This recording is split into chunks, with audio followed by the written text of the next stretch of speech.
Hello বন্ধুরা, তোমরা সবাই কেমন আছো? ভালোই ঠান্ডা পড়েছে, সকলের বাড়িতেই এখন পিঠে পুলি বানানো শুরু হয়ে গেছে। আজকে আমাদের বাড়িতেও হবে। আজকে হবে সরু চুকলি। তাই আমি সকালবেলায় সব পেস্টগুলো রেডি করছি। মামুনি রাত্রিবেলায় সব ভিজিয়ে রেখেছিল, আমি পেস্টগুলো রেডি করে রাখছি, মামুনি করবে। আমি এখনও পর্যন্ত কোনো দিনও পিঠে বানাইনি। তো এই যে পেস্ট, এটা কলাইয়ের ডাল আর চাল সব একসাথে মিক্সড করে আমি রেখে দিচ্ছি।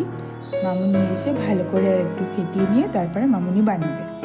তো মামুনি এখন এটাকে মিক্সড করছে, এবার আস্তে আস্তে শুরু করবে। সব রেডি, এবার মামুনি দেখে নিল যে নুনটা ঠিক আছে কিনা। আমি দেখলাম চাটুটা জ্বালিয়ে মামুনি বেগুনের বোঁটাটা বসিয়ে রেখেছে। তা আমি জিজ্ঞাসা করলাম কেন।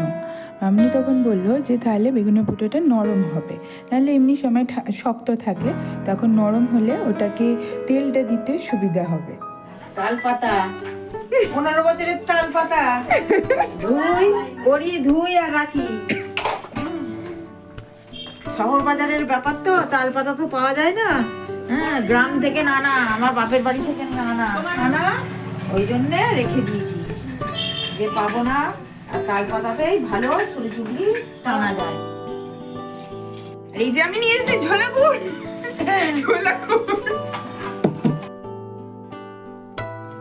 আমি গুড়টা খুলে দেখছি ঠিক আছে কিনা, কারণ অনেকদিন ফ্রিজে রাখা ছিল। ফ্রিজে রাখলে যদিও নষ্ট হয় না, তাও আমি একবার দেখে নিই।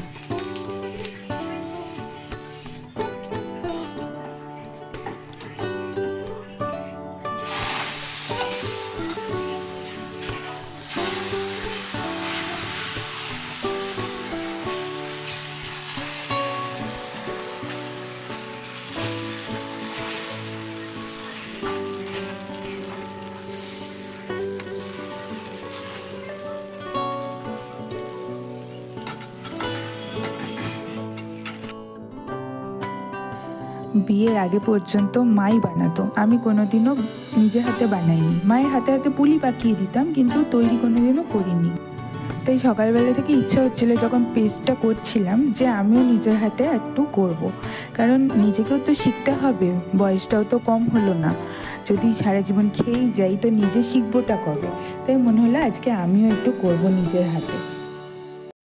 কথা বলতে বলতে মামুনির বেশ কয়েকটা করা হয়ে গেছে। দিদিভাই ওর খিদে পেয়ে গেছে, ও বললো যে আমি একটা খাই। তো ওর দেখা থেকে আমারও মনে হলো যে তাহলে আমিও একটা খাই।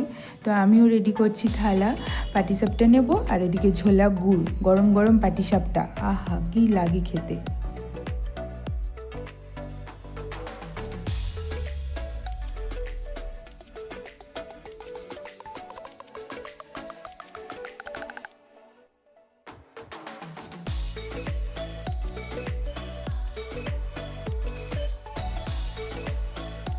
মামুনি বানিয়ে গামলাতে রাখছে, সেখান থেকে আমি গরম গরম দুটো তুলে নিয়েছি। এদিকে গুড় আর পাটিসাপটা আমি এখন খাচ্ছি। মামুনি বানাচ্ছে, তো মামুনিকে বললাম যে তুমি একটু খাও। মামুনি বলছে না, আমি এখন খাবো না। পাশে দাঁড়িয়ে রয়েছে মানুষটা যে করে যাচ্ছে এতক্ষণ, তো বলছে না আমি খাবো না, তুই খা। তো না খেলে ভালো লাগে? সে খেলোই না। আমি কতবার বললাম কিন্তু খেলোই না। অত করে সাধলাম, যদি না খায় তো কি করব, আমি খেয়ে নিলাম। আমি করলো আর আমি খেয়ে দেখি কেমন হয়েছে।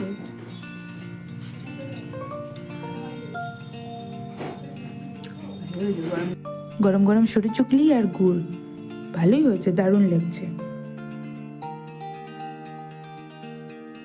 প্রথমে দুটো নিয়েছিলাম, দুটো খেয়ে পেট ভরলো না, মনটাও ভরলো না। তাই আমি আবার এসেছি আর একটা নিতে। একটা নিয়ে মনে হচ্ছে থাক আর একটা নিই, যেটা বেশ একটু লাল লাল হয়েছে, বেশি ভাজা টাইপের, সেইটাই আমি নেব। তাই বেছে বেছে আমি ওটাই খুঁজছিলাম, তো পেয়ে গেছি গুড় আর সরু চুকলি।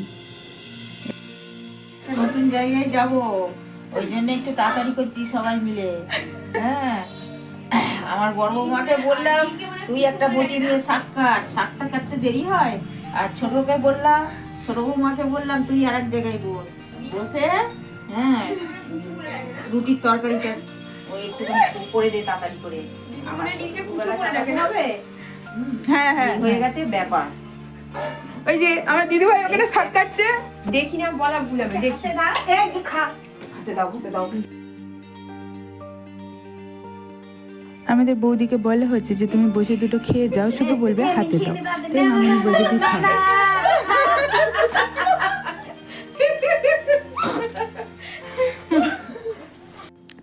বৌদিটা আমাদের বিয়ের অনেক আগে থেকে মানে মিনিমাম 9 বছর 10 বছর হয় কাজ করছে আমাদের বাড়িতে। তো ঘরের মানুষের মতনই। তো বাড়িতে যখন সকালে টিফিন হয় বলি দুটো খেয়ে যেতে, এক এক দিন চলে যায়, খুব কম সে খায়। তো আজকে সকাল সকাল একটু পিঠে বানানো হচ্ছে, সরু চুকলি হচ্ছে। তো খেতে বলা হচ্ছে, তার আজকেও সময় নেই, বলছে হাতে দাও আমি নিয়ে চলে যাই। তো মামনি রীতিমতো জোর করে তাকে থালায় দিয়ে বসিয়ে বললো যে তুই খা। এটা বলাতে পারবো না। এবার একিয়ে দিয়ে গুলা থাকবে নিয়ে কাছে নিয়ে পড়বে নাহলে টপ টপ করে।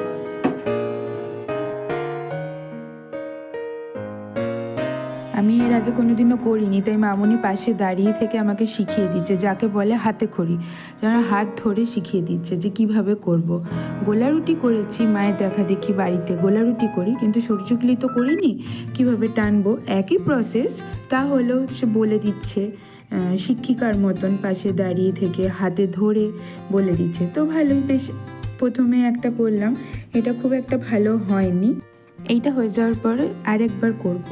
এটাও পুরোপুরি গোল হয়নি, যদি সেটা হয় আরেকবার ট্রাই করব। এটা আমি দিলাম, হ্যাঁ আমি কোনোদিনও করিনি, আজকে ফার্স্ট টাইম করলাম।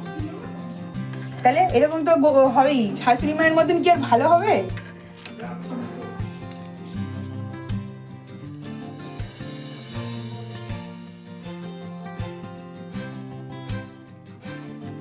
মামনি করেছে দুদিকে ভাজেনি, মামনি যেমন করেছে পাতলা পাতলা, তাই জন্য দুদিকে ভাজতে লাগেনি, কিন্তু আমি তো হাতে করে দিচ্ছি, ওই জন্য আমি আবার দুদিকে ভাজছি।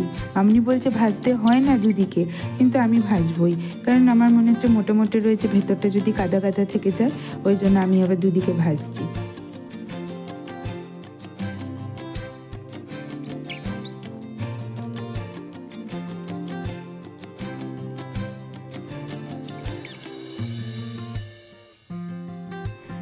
একটা হয়ে গেল, এবার দ্বিতীয়টা ট্রাই করব, দেখি এটা গোল হয় কিনা।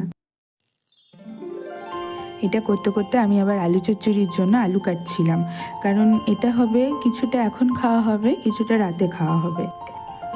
আলু চচ্চড়িটা হবে রুটির জন্য, আর পাটিসাপটা দিয়ে খাবার জন্য তরকারি কিছু বানানো হয়নি, শুধু গুড়ই রয়েছে। তাই আজকের দিনটা ফার্স্ট তৈরি হলো, তো তাই ওটা আলু চচ্চড়ি দিয়ে খেয়ে নেবো। সকালটা তো হয়ে যাবে যাই হোক করে, আর আজকে এটা তো আমাদের প্রায় আরেক গোল জায়গায় হয়েছে, বলো? যাওয়ারও কথা রয়েছে। প্রায় পুরো হয়নি, কিন্তু তাও একটু হয়। আগেরটার থেকে এটা ভালোই হয়েছে, অনেকটা গোল শেপ এসেছে। ওইদিকে সরচুগলি করতে করতে আমারও প্রায় আলু চচ্চড়ি আলু কাটা হয়ে গেছে। এদিকে বৌদিও খাচ্ছে, আমরা সবাই মিলে গল্পও করছি, এদিকে কাজও হচ্ছে। মামনিরও প্রায় কমপ্লিট হয়ে গেছে, মামনি এতগুলো সরচুগলি বানিয়ে ফেলেছে, দেখে আমার লোভ লাগছে। অলরেডি 4টে খাওয়া হয়ে গেছে, মনে হচ্ছে আরও একটা খাই, কিন্তু থাক, আবার রাত্রিবেলা খাবো। মামনির হাতে বানানো সরচুগলি তোমাদের কেমন লাগলো কমেন্টে অবশ্যই জানিও। আর বাড়িতে কে কে এতদিন পর্যন্ত কী কী পিঠে বানিয়েছো সেটাও আমাকে জানিও। আমাদের আস্তে আস্তে আরও সব বানানো হবে। আজকেই প্রথম শুরু হলো সরু চুকলি দিয়ে। ভিডিওটা শেষ পর্যন্ত দেখার জন্য সকলকে ধন্যবাদ। যারা এখনও পর্যন্ত আমার চ্যানেলটা সাবস্ক্রাইব করোনি, অবশ্যই একটা প্লিজ সাবস্ক্রাইব করে দাও, লাইক করো, আর কমেন্ট শেয়ার অবশ্যই করো। আর সবাই পিঠে পুলি খাও, মজা করো, সবাই ভালো থাকো, টাটা, দেখা হবে পরের ভিডিওতে।